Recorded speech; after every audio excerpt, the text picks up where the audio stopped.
Assalamualaikum warahmatullahi wabarakatuh. Di sini kita akan membahas tentang proses pencernaan dan penyerapan karbohidrat. Kami dari kelompok 5 yang terdiri dari Reski Amadia, Zulkiana, Eka Veraloga, Nurul Faiza, dan Siti Nur Afni dari Universitas Sulawesi Barat, Program Studi Gizi.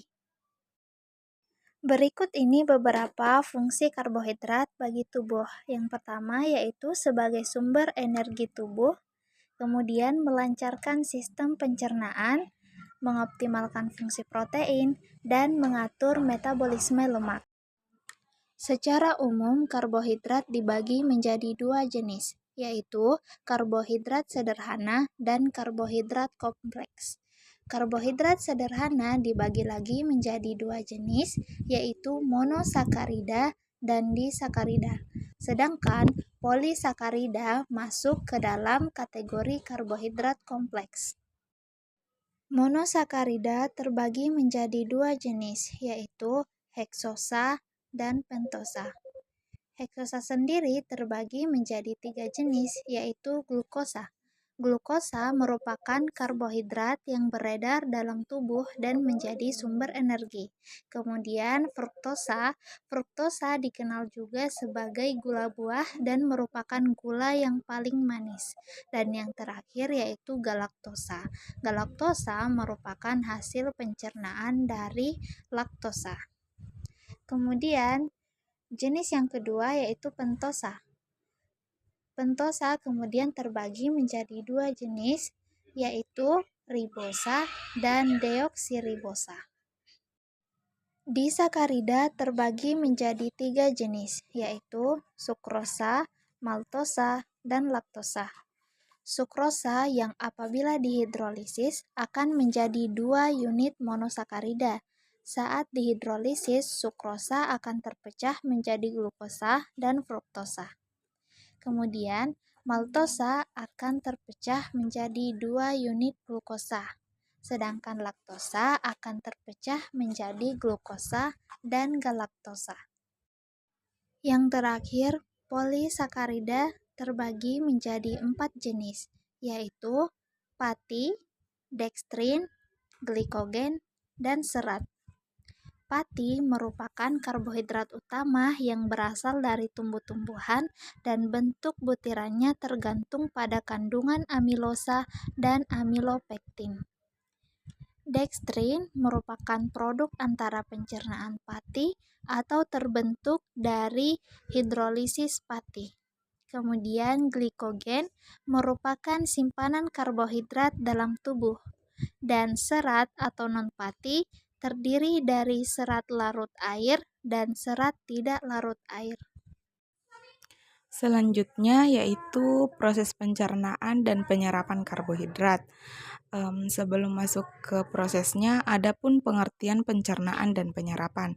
Pencernaan adalah proses yang memecah makanan menjadi potongan-potongan kecil dan kemudian menjadi molekul. Sedangkan penyerapan adalah proses menyerap nutrisi dalam bentuk molekul ke dalam darah. Proses pencernaan karbohidrat dimulai dari mulut. Saat dalam mulut makanan akan diubah menjadi bolus. Setelah itu, dalam mulut juga terdapat enzim amilase yang dapat memecah pati atau amilum menjadi molekul yang lebih sederhana, yaitu dekstrin dan maltosa.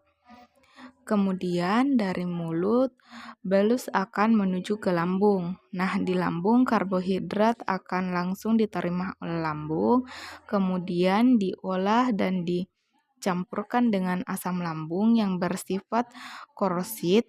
Dalam proses lambung mengakibatkan makanan jadi lebih cair dan hancur, yang disebut dengan simus. Kemudian di dalam sekresi lambung tidak ada yang memecah karbohidrat. Makanan yang mengandung karbohidrat saja yang akan tinggal di dalam gaster dan diteruskan ke dalam duodenum sehingga lebih cepat menimbulkan rasa lapar kembali. Kemudian proses pencernaan karbohidrat akan berlanjut di usus halus dengan bantuan enzim maltase, sukrose, dan maltase. Enzim maltase akan memecah maltosa menjadi 2 unit glukosa. Enzim sukrase akan memecah sukrosa menjadi glukosa dan fruktosa. Kemudian yang terakhir yaitu enzim laktase akan memecah laktosa menjadi glukosa dan galaktosa. Dan selanjutnya yaitu proses penyerapan karbohidrat. Setelah glukosa, fruktosa, dan galaktosa akan diserap oleh dinding usus, lalu masuk ke dalam cairan limfa, kemudian ke pembuluh darah kapiler dan dialirkan melalui vena portal ke hati. Nah, di dalam hati terdapat 2 proses penyerapan karbohidrat. Yang pertama itu karbohidrat masuk ke dalam aliran darah dan kedua yaitu karbohidrat diubah menjadi glikogen jika jumlah glukosa dalam hati berlebihan. Dan tahapan terakhir dari proses pencernaan karbohidrat adalah usus besar. Nah, di dalam usus besar terjadi proses fermentasi oleh mikroba yang menghasilkan karbon dioksida, hidrogen, metan, dan asam lemak rantai pendek, yang kemudian akan menjadi sumber energi jaringan tubuh. Sementara itu, sisa karbohidrat akan diubah menjadi feses yang akan dikeluarkan oleh tubuh. Itulah tadi pemaparan materi kami tentang proses pencernaan dan penyerapan karbohidrat. Terima kasih atas perhatiannya, lebih dan kurangnya mohon dimaafkan. Dan kami akhiri, wassalamualaikum warahmatullahi wabarakatuh.